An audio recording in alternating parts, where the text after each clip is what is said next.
The massive alien ships appeared without warning in Earth's skies on a quiet Tuesday morning in 2137. For 6 hours, they hovered silently over major cities worldwide, their dark hulls reflecting sunlight in strange patterns. No communications, no movement, just waiting. People across Earth watched the skies with a mixture of fear and wonder. Some ran, some prayed, and others simply stared upward, their eyes fixed on the visitors from beyond the stars. In the United Earth Defense Force headquarters beneath the Rocky Mountains, Admiral Marcus Reynolds paced the command center, surrounded by screens showing the alien vessels. "Any response to our signals?" he asked, his voice steady despite the tension in the room. "Nothing, sir," replied Communications Officer Lisa Park. "We've tried all frequencies and languages. They're receiving but not answering." Just as Reynolds opened his mouth to issue another order, every screen in the command center flickered to life with the same image. A tall, slender figure with grayish-blue skin and 4 eyes arranged in a diamond pattern. The alien's mouth didn't move, but words echoed through the speakers. "People of Earth, we are the Voidborn. Your planet has been selected for harvesting. Resistance is unnecessary and wasteful."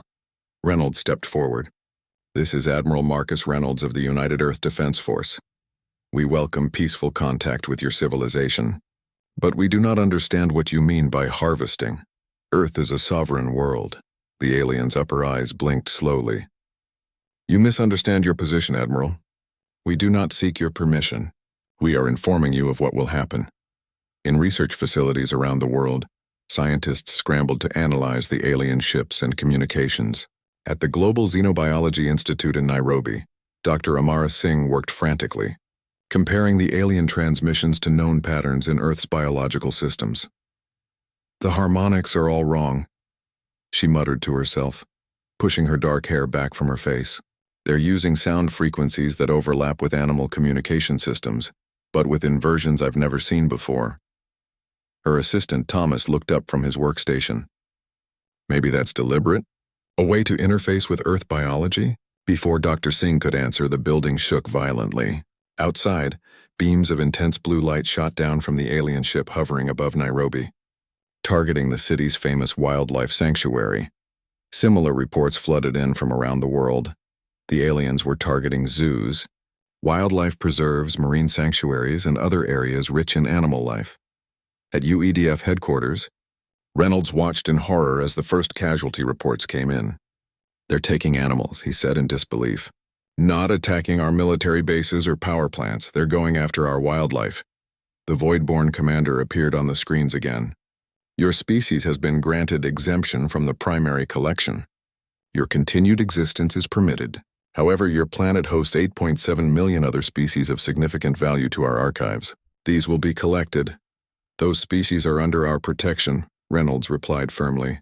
"They are part of Earth's ecosystem, our home. We cannot allow you to take them." For the first time, the alien showed an emotion that looked like amusement.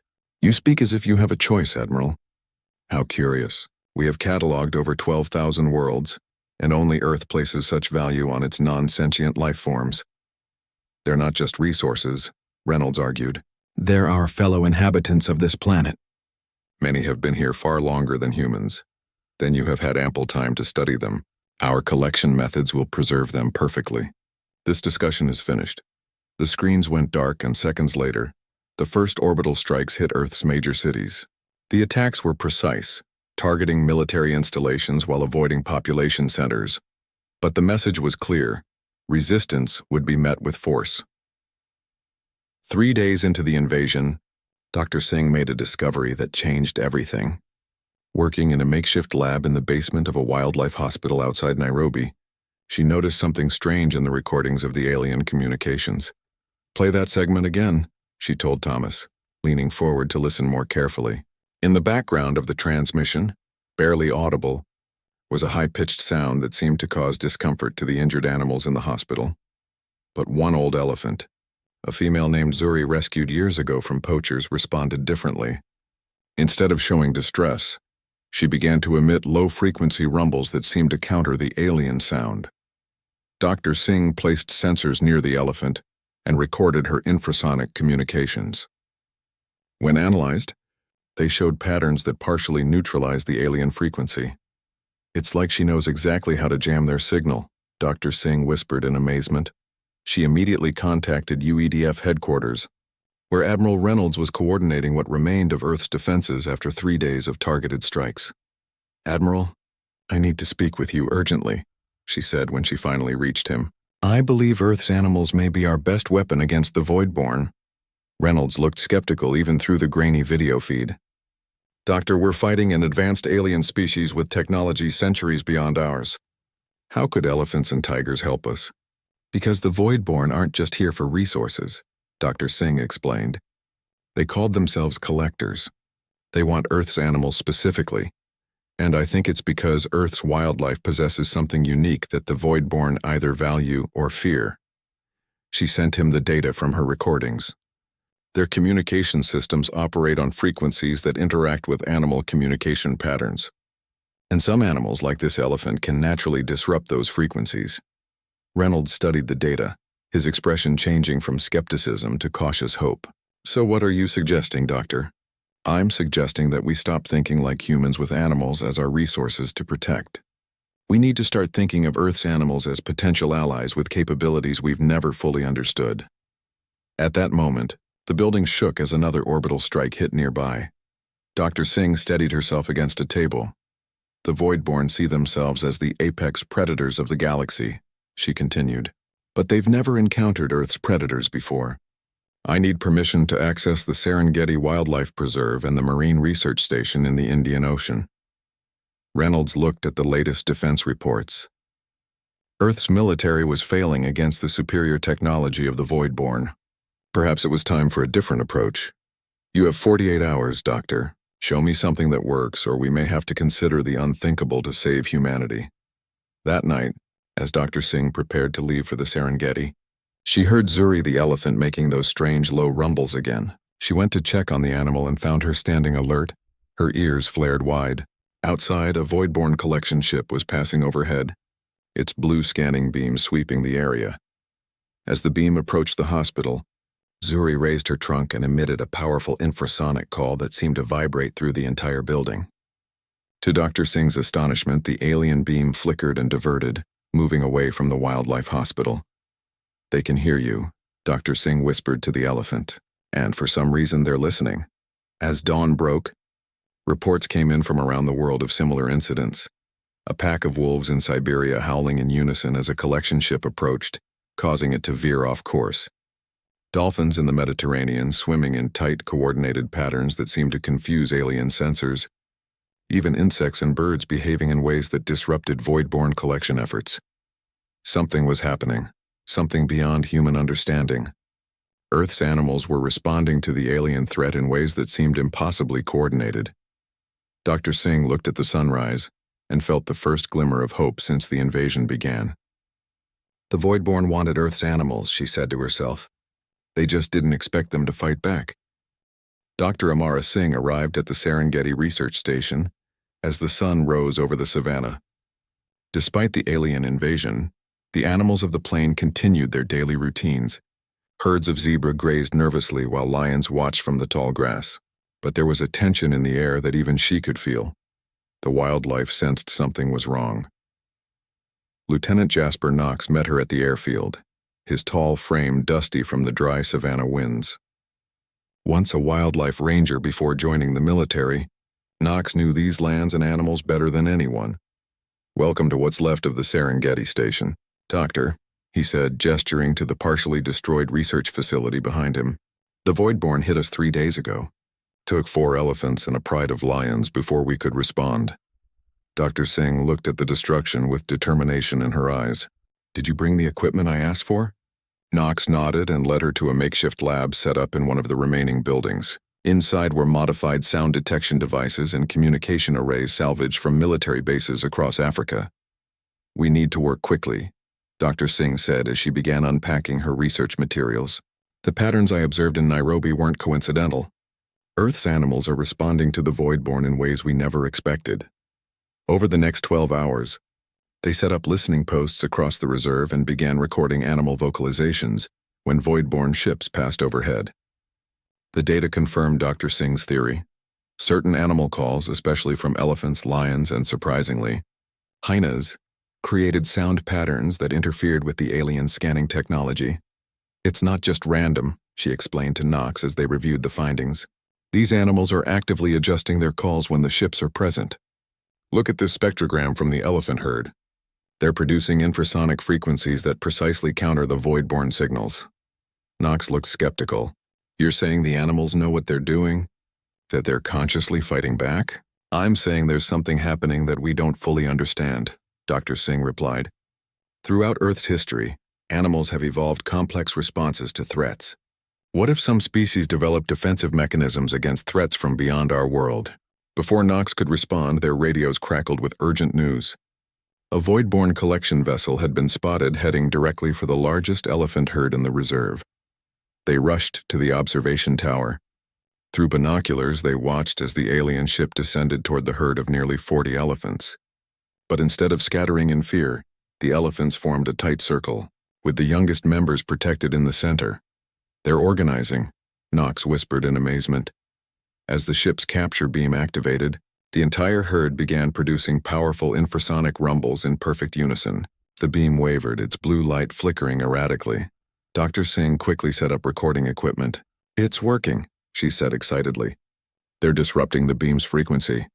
The ship descended lower, adjusting its technology to counter the elephant's defense. For several tense minutes, it was a standoff between ancient Earth mammals and advanced alien technology. Then, to their astonishment, a new sound joined the elephants' rumbles. From the nearby grasslands, a pride of lions began roaring in a rhythm that complemented the elephants' calls. Soon after, hyenas added their eerie whoops to the mix. The combined sound created a wall of acoustic interference that the alien ship couldn't penetrate. After several failed attempts to capture any animals, it rose back into the sky and disappeared. Did you see that? Knox asked, his voice barely above a whisper. The lions and hyenas, natural enemies, they were working together. Dr. Singh was already reviewing the recordings. It's more than cooperation. It's like they're speaking a language we never knew existed, a defensive language specifically. Evolved to counter this type of threat, they spent the night developing what Dr. Singh called a bioacoustic amplifier, a device that could record, enhance, and retransmit the protective sound patterns produced by the animals. By dawn, they had a prototype ready for testing, but the Voidborn were learning too. When 3 collection ships returned to the Serengeti that morning, they came with new technology, sound-dampening fields that muted the elephants' rumbles. Knox watched in horror as the ships began capturing animals one by one, lifting them into storage chambers with blue tractor beams. We need to do something, he urged. Dr. Singh activated their prototype amplifier, directing it at the nearest ship. The device emitted a concentrated version of the elephant-lion-hyena sound combination they had recorded the previous day. The effect was immediate. The ship's capture beam flickered and failed, releasing a young giraffe that had been halfway to its holding chamber. The other ships turned toward the source of the interference, abandoning their collection efforts. It's working, Knox shouted over the noise of the amplifier, but their victory was short-lived. One of the ships fired a precision energy blast that destroyed their equipment. The explosion knocked both humans to the ground, leaving them dazed but uninjured. As the dust settled, they saw the ships resuming their collection efforts, now unimpeded by the artificial sound barrier. Then something unexpected happened. From the west, a thundering sound grew louder and louder. Over the horizon came thousands of wildebeest and zebra. Their annual migration accelerated and redirected. The massive herd charged directly toward the alien ships, their hooves creating seismic vibrations that shook the ground. Leading the stampede was a coalition of male lions, not hunting the herd as they normally would, but running alongside them in an impossible alliance. The Voidborn ships rose higher to avoid the charging animals, but the stampede didn't slow. It circled beneath the ships, creating a living barrier that prevented the aliens from capturing any more wildlife. This isn't normal migratory behavior, Knox said in disbelief. Something's coordinating them. Dr. Singh pointed to the elephant herd, now positioned on a nearby hill. The matriarch stood with her trunk raised, emitting calls too low for human ears to detect. There's your answer, she said. They're communicating across species. That night, Dr. Singh sent urgent messages to research stations around the world, sharing what they had discovered and instructing other scientists to build similar bioacoustic amplifiers. Reports began coming in from every continent. In Siberia, wolf packs were howling in patterns that disrupted void-born technology. In the Amazon, the combined sounds of the rainforest created a natural shield against alien scans. In the oceans, whale songs were causing navigation failures in underwater collection. Vessels. Earth's animals were fighting back in a coordinated global response that defied scientific explanation. While Dr. Singh worked to understand and enhance this phenomenon, the United Earth Defense Force saw an opportunity. Admiral Reynolds organized a daring plan. Using the animals' defensive sounds as cover, human forces would attempt to board and capture a void-born ship. Lieutenant Knox was selected to lead one such mission in the Serengeti. His team would use the elephant herds as cover to approach a collection vessel, then attempt to breach its hull with experimental cutting tools. As they prepared for the mission, Knox found Dr. Singh still working in the makeshift lab. "You should get some rest," he told her. "Tomorrow will be dangerous." She looked up from her data, exhaustion evident on her face. "I'm close to something important. These animal communications, they're not just defensive. They contain patterns I've seen before in ancient cave paintings and indigenous artwork around the world." "What are you saying?" "I'm saying this may not be the first time the Voidborn have visited Earth, and it may not be the first time Earth's animals have defended the planet." Before Knox could respond, alarms blared throughout the station. A massive Voidborn command ship was descending directly over the research facility. They rushed outside to see the enormous vessel hovering just a few hundred meters above them. A beam of light shot down, and within it appeared the holographic image of a Voidborn commander. "Your interference has been noted," the alien said, its four eyes blinking in sequence. "Your alliance with the non-sentient species is unexpected, but ultimately futile. We have collected samples from 12,000 worlds. Earth will not be the exception." Dr. Singh stepped forward boldly. "Why do you want Earth's animals so badly? What makes them special?" The commander's upper eyes narrowed. "You truly do not know what you have, do you? Your world is unique in our catalog. The defensive adaptations of your wildlife suggest previous contact with interstellar visitors. They remember what your species has forgotten." With that cryptic statement, the hologram vanished. The ship rose higher into the atmosphere, then released a cloud of silvery particles that began spreading across the sky. Within minutes, animals throughout the reserve began showing signs of distress. The elephants trumpeted in pain, lions roared in confusion, and birds fell from the sky. "They're poisoning the atmosphere," Dr. Singh realized in horror, targeting the animals directly. Knox received urgent communications from UEDF headquarters. The same attack was happening globally. The Voidborn had released airborne compounds toxic to non-human lifeforms. It was a clear message. If they couldn't collect Earth's animals, they would destroy them. As night fell over the Serengeti, the animals' coordinated defense faltered under the chemical. The Indian Ocean Marine Research Station floated on massive pontoons 20 miles off the coast of Madagascar. Usually home to 30 scientists, it now housed over 100 people, researchers, military personnel, and refugees from coastal cities destroyed in the first wave of Voidborn attacks. Dr. Amara Singh arrived by helicopter as dawn broke over the endless blue horizon. The station's director, Dr. Victor Lagari, met her on the landing pad, his weathered face grave.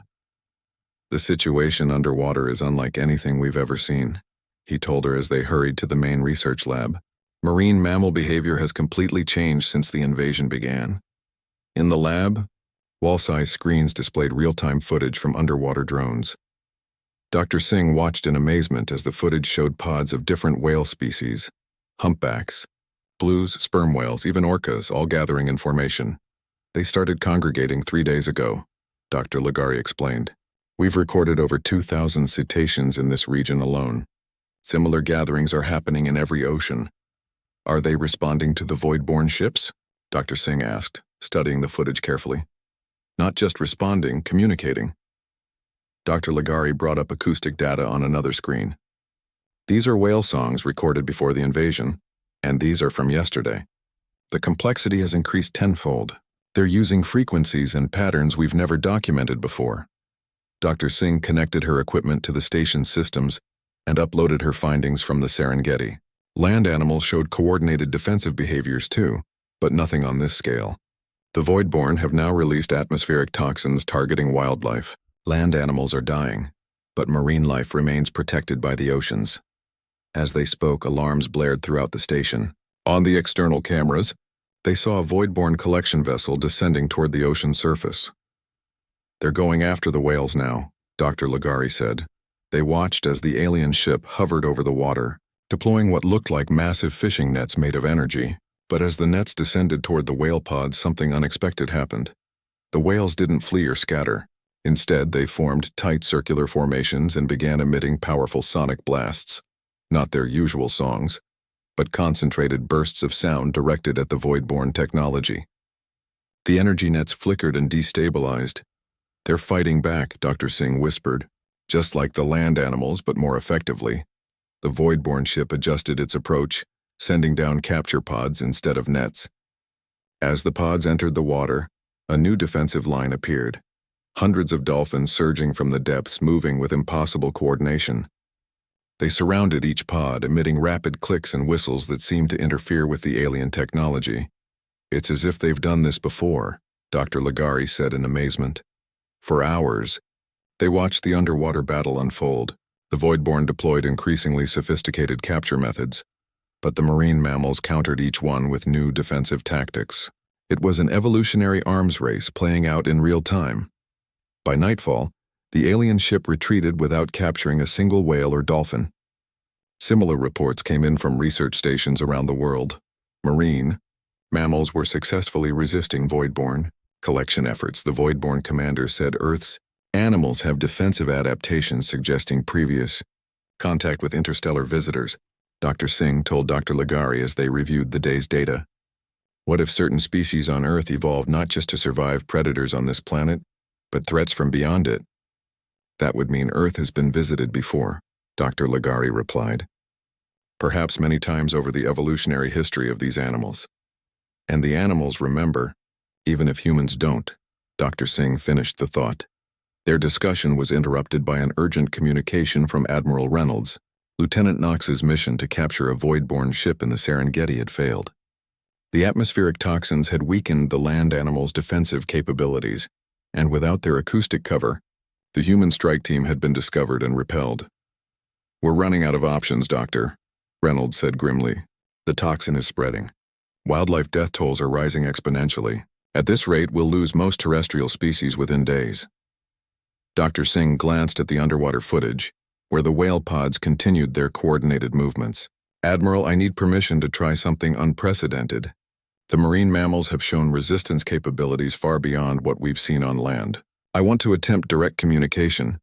"What exactly are you proposing?" Reynolds asked.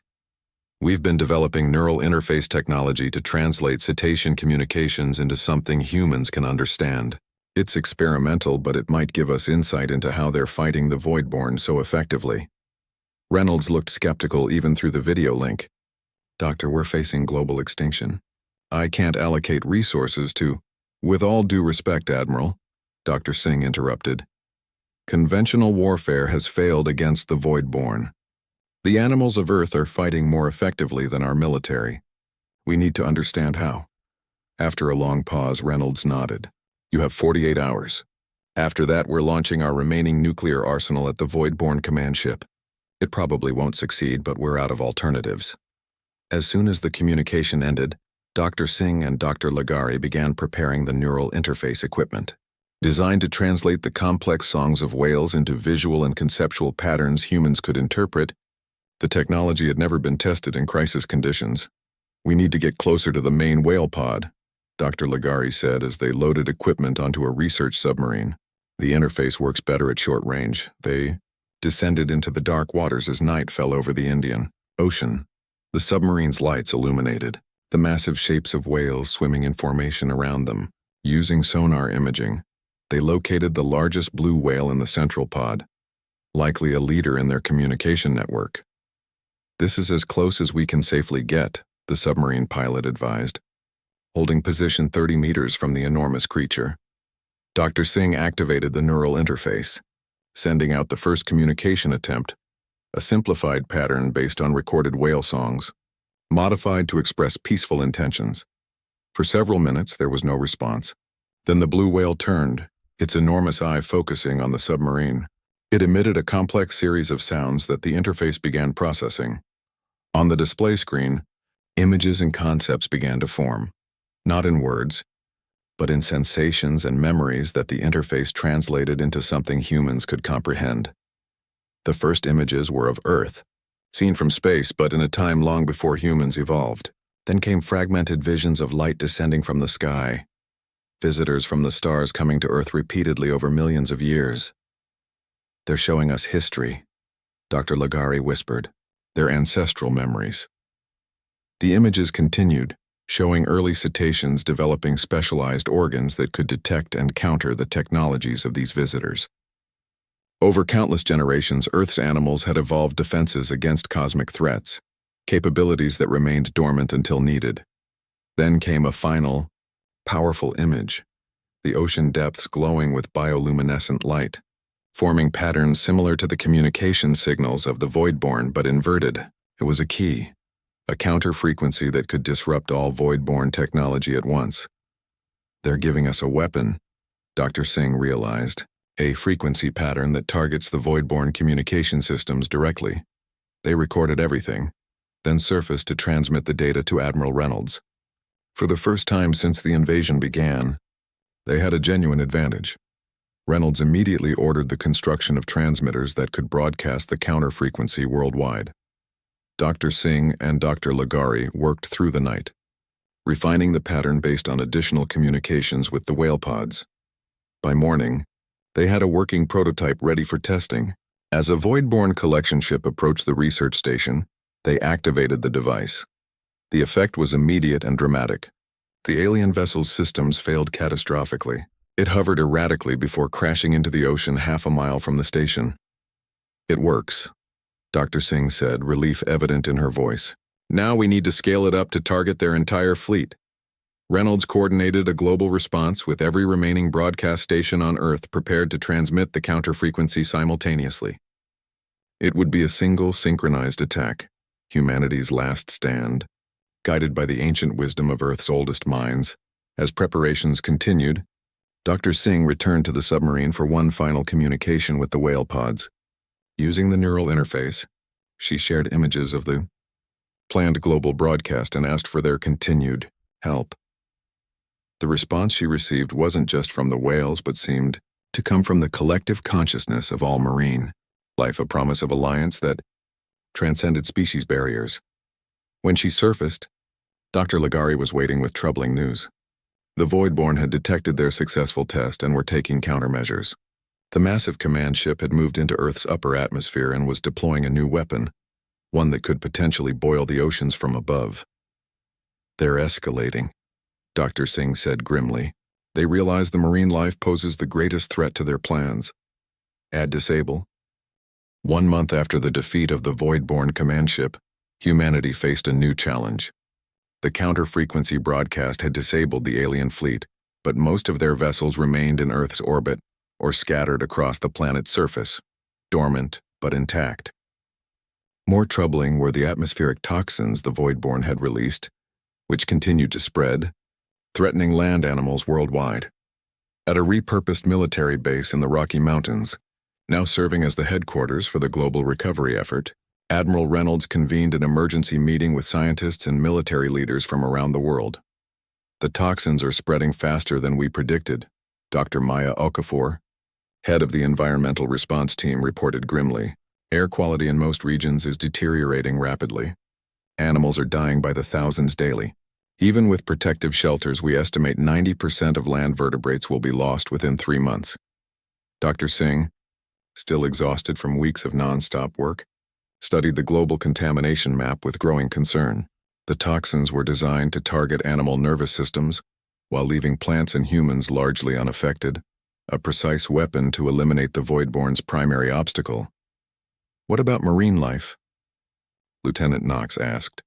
He had survived the failed mission in the Serengeti and now coordinated wildlife rescue operations. "The oceans provide some protection," Dr. Singh replied.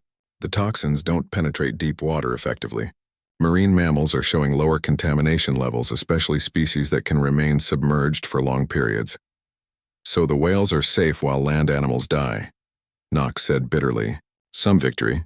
Admiral Reynolds stepped forward. We need solutions, not despair. Dr. Singh, you established communication with the whale pods. Can we use that connection to help us clean the atmosphere? Dr. Singh hesitated. The neural interface allowed limited communication of concepts and intentions, but it's not like having a conversation. I don't know if we can explain something as complex as atmospheric detoxification. We need to try, Reynolds insisted. The whales helped us defeat the Voidborn.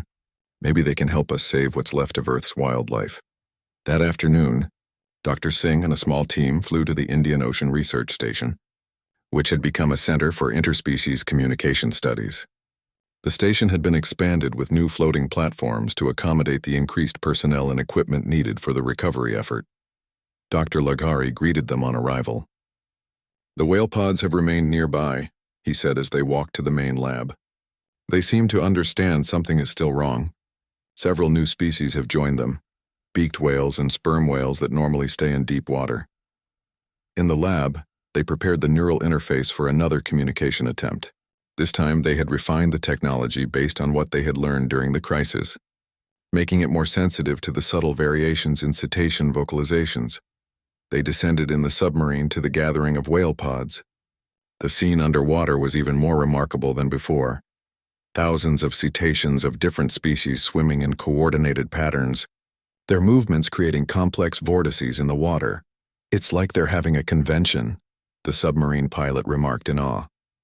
Dr. Singh activated the neural interface, sending images of the atmospheric toxins and their effect on land animals. She included concepts of cleansing, purification, and healing, hoping the whales would understand the problem. For several minutes, there was no response. Then the largest blue whale, the same one they had communicated with before, approached the submarine. It emitted a series of deep resonant sounds that the interface began translating. The response wasn't what they expected. Instead of addressing the toxins directly, the whale shared images of deep ocean trenches where ancient void-borne ships lay buried in the sediment, wrecks from previous encounters, some dating back millions of years. I don't understand, Dr. Lagari said, watching the images unfold. How does this help us with the atmospheric poisoning? Wait, Dr. Singh said, studying the pattern more closely. They're showing us something important about the void-borne technology. The images continued, focusing on a specific part of the ancient ships, chambers containing crystalline structures that absorbed and neutralized environmental toxins. These systems had apparently continued functioning long after the ships crashed, creating pockets of purified water around the wrecks where unique ecosystems had developed. The void-borne ships have atmospheric cleansing systems, Dr. Singh realized, probably to protect their collected specimens from contamination. So, if we could activate those systems in the disabled ships in orbit, Dr. Lagari began, we could use the Voidborn's own technology to clean the atmosphere. Dr. Singh finished. They surfaced immediately and contacted Admiral Reynolds. A plan quickly formed. Teams would board the disabled Voidborn vessels, locate the environmental purification systems, and activate them to counter the toxins already released. The challenge was accessing the ships. Most were in high orbit, and those that had crashed on Earth's surface were heavily damaged. But one vessel remained relatively intact, the collection ship that had crashed in the Indian Ocean during their first counter-frequency test. A joint military-scientific expedition was quickly organized. Using underwater exploration vehicles, they located the sunken alien ship resting on a ledge 600 meters below the surface. Despite a month underwater, its hull remained sealed, suggesting internal systems might still be operational. Lieutenant Knox led the dive team, accompanied by Dr. Singh and 4 specialists in alien technology. They approached the sunken vessel cautiously, aware that automated defense systems might still function even with the main power disabled. The neural interface showed an access point on the ventral hull, Dr. Singh said as they circled the enormous craft. There should be a maintenance hatch designed for underwater operations. They found the hatch exactly where the whale's knowledge had indicated. Using tools adapted from Voidborn technology, recovered from smaller crash sites, they managed to override the locking mechanism and gain entry to the ship. Inside, emergency lighting cast an eerie blue glow over alien corridors designed for beings taller and more slender than humans. The team moved carefully, following schematics based on the whale's shared memories of previous Voidborn vessels. The Environmental Control Center should be 2 levels up, Dr. Singh said, consulting her tablet, near the central specimen containment area. As they ascended through the ship, they passed holding cells designed for different types of creatures. Most were empty, but a few contained the preserved bodies of animals captured before the Voidborn defeat. Elephants, tigers, and other endangered species suspended in stasis fields. Can we revive them? Knox asked, pausing beside a cell containing a white rhinoceros. First things first, Dr. Singh replied. We need to find the purification system. They located the Environmental Control Center, a circular room filled with crystalline structures and fluid-filled tubes that pulsed with faint light despite the ship's powered-down state. Dr. Singh connected her equipment to what appeared to be the main control interface. Based on analysis of recovered Voidborn technology, Earth scientists had developed methods to interact with their systems. After several tense minutes, the interface responded, displays lighting up with alien symbols. I'm in, she announced. The environmental purification system is still functional, running on emergency power. It's designed to maintain optimal conditions for biological specimens by filtering toxins from the ship's internal atmosphere. Can you modify it to work externally? Knox asked, watching the alien symbols scroll across the screens. The system is modular, Dr. Singh explained as she worked. It was designed to deploy portable purification units to prepare new environments for specimen collection. If we can reprogram these units and distribute them globally, a sudden movement caught their attention. In a darkened corner of the control center, something shifted in the shadows. Knox raised his weapon as a figure emerged, a Voidborn survivor injured but alive. The alien was smaller than those they had seen in communications, perhaps younger or of lower rank. It made no aggressive moves, simply observing them with its 4 eyes blinking in sequence. We should contain it, one of the specialists suggested nervously. But Dr. Singh approached the alien slowly. It's injured and alone, she said, and it might understand its own technology better than we ever could. Using a simplified version of the translation algorithms developed during the conflict, she attempted communication. We need to remove the toxins your people released into our atmosphere. Can you help us modify this system? The alien's response came as a series of clicks and whistles that the translation device struggled to interpret. Eventually, fragmented phrases emerged. Purpose, collection, preservation, not destruction. Your leaders poisoned our world when they couldn't collect our animals, Dr. Singh explained. We need to undo that damage. After a long pause, the alien approached the control interface. Its slender fingers moved across the displays with practiced ease, accessing systems Dr. Singh hadn't even detected. The Environmental Control Center hummed to life, machinery activating throughout the room. On the main display, a schematic of the ship appeared, highlighting hundreds of small objects distributed throughout the hull. Purific. The alien vessel was unlike anything they had ever seen. Unlike the harsh metallic interior of the Voidborn ships, this craft seemed almost alive. The walls pulsed with soft bioluminescence, and the air was rich with oxygen, carrying scents of earth and ocean. It felt like walking through a living forest rather than a spaceship. Dr. Singh, Admiral Reynolds, Lieutenant Knox, and Dr. Ligari moved cautiously through a corridor that widened into a circular chamber.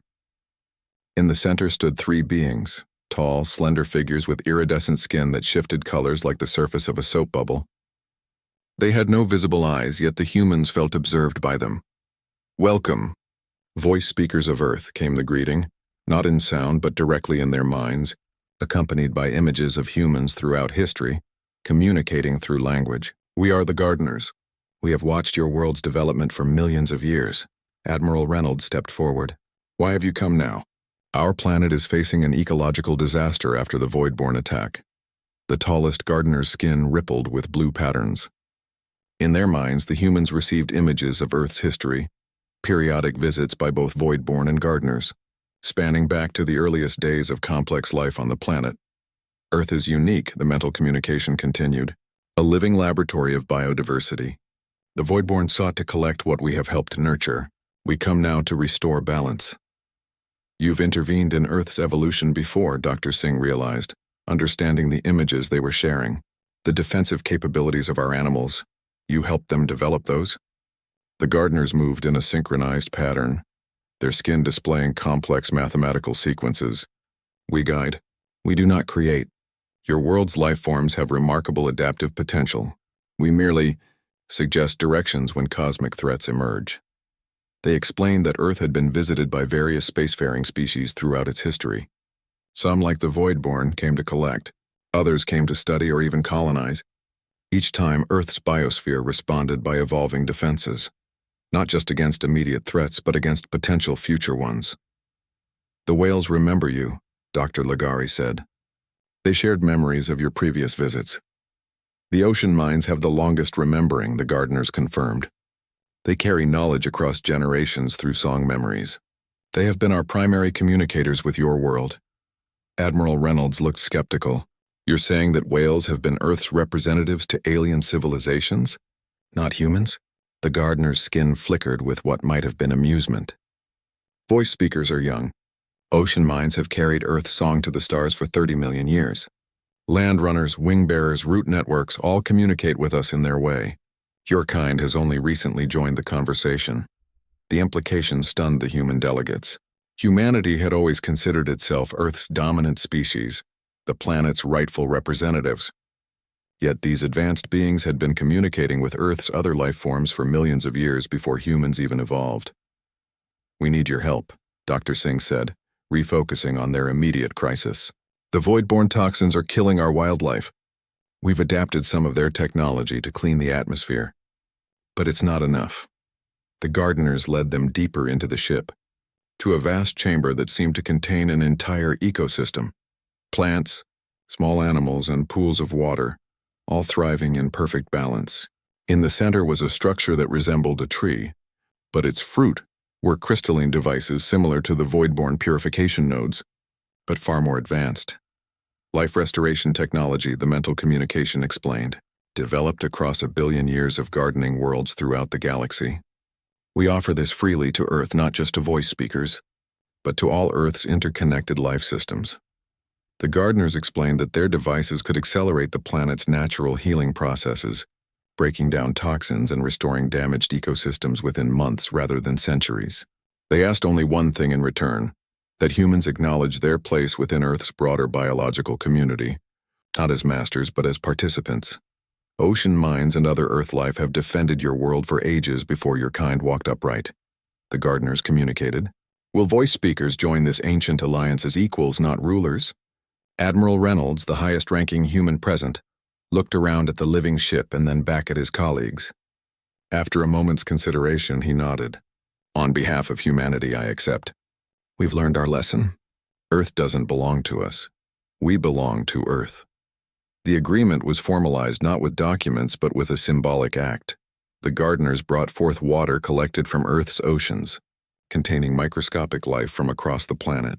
Each human delegate drank a small amount, accepting their place within the planet's biological community. In the days that followed, gardener ships deployed their restoration technology worldwide. Unlike the Voidborn, they worked openly, allowing humans to observe and learn from their methods. Scientists from every nation studied the alien technology, gaining insights that would advance Earth's environmental science by centuries. The most dramatic demonstration of the gardeners' capabilities came in the Sahara Desert, where a large ship descended over a particularly barren region. Within hours, dormant seeds buried in the sand for thousands of years began to sprout. Within days, a nascent grassland had emerged. Within weeks, an ecosystem that had vanished due to human-caused climate change was returning. Dr. Singh spent much of her time at the Indian Ocean Research Station, working with the gardeners to enhance the neural interface technology for communicating with whales. With their help, the system evolved from a crude translation tool to a sophisticated bridge between species. Through this improved interface, the whales shared more of their ancient knowledge, memories passed down through generations of songs, containing information about Earth's past that no human fossil record could reveal. They remember previous mass extinctions, Dr. Singh told Lieutenant Knox one evening as they reviewed the latest translations. Not just the dinosaur extinction, but earlier ones. And they remember visitors from the stars during each recovery period, always the gardeners, helping life adapt and evolve new forms. Knox had been overseeing the revival of animal populations from protected shelters, using gardener technology to create toxin-free zones where endangered species could be safely released. "So we're just the latest chapter in Earth's story," he said thoughtfully. "Not the main characters after all. More like we've been reading a different book entirely," Dr. Singh replied. "One where humans were the protagonists. The real story is much bigger, and we're just beginning to understand our role in it." 6 months after the gardener's arrival, most of the atmospheric toxins had been neutralized. Wildlife populations were recovering, though many species remained endangered. The Voidborn fleet had been completely disabled, its technology studied and in some cases adapted for Earth's defense and environmental restoration. Envoy, the Voidborn survivor, had been joined by a small number of others rescued from crashed ships. Through improved translation technology, they explained that their species had once been stewards of biological diversity on their home planet, but had evolved into collectors after destroying their own ecosystem. Some, like Envoy, saw Earth's resistance as an opportunity to remember their original purpose. In a historic ceremony broadcast worldwide, representatives of Earth's nations met with delegates from both the Gardeners and the reformed Voidborn faction. The gathering took place not in a human city, but on a floating platform in the Indian Ocean, surrounded by whale pods. Admiral Reynolds, now serving as Earth's diplomatic coordinator for extraterrestrial relations, addressed the assembly. "Today marks a new chapter in Earth's history, one where humanity acknowledges we are not alone, not just in the universe but on our own planet. We share Earth with millions of other species, many of which have been its defenders for far longer than we have existed. The agreement they formalized established Earth as a protected biosphere, a living library of evolutionary innovation to be studied but never exploited. Humans would serve as custodians alongside the planet's other intelligent species, with the Gardeners providing guidance and technology to restore what had been damaged. Perhaps most significantly, the neural interface technology would be expanded to allow communication with other highly intelligent Earth species, not just whales and dolphins, but elephants, primates, corvids, and others. Humanity would finally hear the thoughts of the creatures with whom they shared the planet. As the ceremony concluded, Dr. Singh stood at the edge of the platform, watching a blue whale breach nearby. Through the neural interface she wore, she received a simple message from the ancient creature, not in words but in concepts that her brain translated as, "The circle widens." New voices joined the song. 1 year after the Voidborn invasion, Earth had changed profoundly. The Gardeners remained in orbit, but their presence had become a normal part of life. Their ships were visible in the night sky as new stars, monitoring and occasionally intervening when needed. Humanity had begun the process of reimagining its place in Earth's biological community. Cities were being redesigned to integrate with natural ecosystems rather than replacing them. Wildlife corridors crossed